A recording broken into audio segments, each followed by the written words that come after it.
Bismillahirrahmanirrahim. Alhamdulillahi Rabbil Alamin. Wal aqibatu lil muttaqin. Wassalatu wassalamu ala Sayyidina Muhammadin wa ala alihi wa sahbihi ajma'in.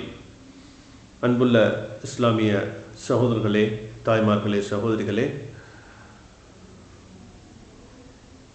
ஒரு இறை நிராகரிப்பாளன், ஒரு காஃபிர் குர்ஆனுடைய அந்த மொழிபெயர்ப்புகளை தொடலாமா என்றொரு கேள்வி எங்களிடத்தில் ஏற்படுவதுண்டு. ஒரு இறை நிராகரிப்பாளனை பொறுத்தவரையிலே அவன் அல் குர்ஆனுடைய மொழிபெயர்ப்பு ஆங்கில மொழியிலோ அல்லது சிங்கள மொழியிலோ அல்லது தமிழ் மொழியிலோ அல்லது வேறு மொழிகளிலோ இருக்குமாக இருந்தால் அதனை தொட முடியும். ஏனென்றால் அது குர்ஆனுடைய தப்சீரை போன்றது. மொழிபெயர்ப்பு குர்ஆனுடைய தப்சீர் விரிவுரையை போன்றது.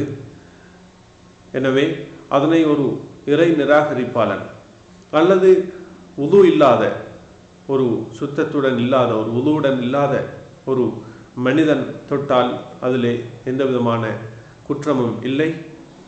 ஏனெனில் குர்ஆனுடைய மொழிபெயர்ப்புக்கு குர்ஆனுடைய சட்டத்தை, குர்ஆனுடைய ஸ்தானத்தில் குர்ஆனுடைய மொழிபெயர்ப்பை வைத்து பார்க்க முடியாது. ஏனென்றால் குர்ஆனுடைய மொழிபெயர்ப்பு குர்ஆனுடைய விரிவுரையை, தப்சீரை போன்றது.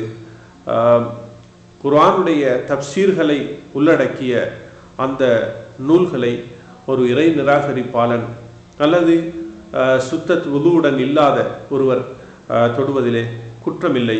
அவ்வாறு தான் ஹதீஸுடைய நபிமொழிகள் அடங்கிய நூட்கள், இஸ்லாமிய சட்டக்கலை,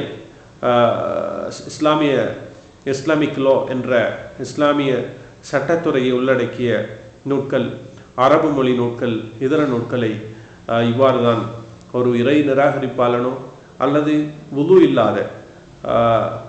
இல்லாமல் இருக்கக்கூடிய ஒருவரோ தொடுவதில் குற்றமில்லை என்பது இஸ்லாமிய விற்பனர்களுடைய, மார்க்க விற்பனர்களுடைய தீர்ப்பாக இருந்து கொண்டிருக்கிறது. வ ஆஹிரு தஅவானா அனில் ஹம்துலில்லாஹி ரப்பில் ஆலமீன்.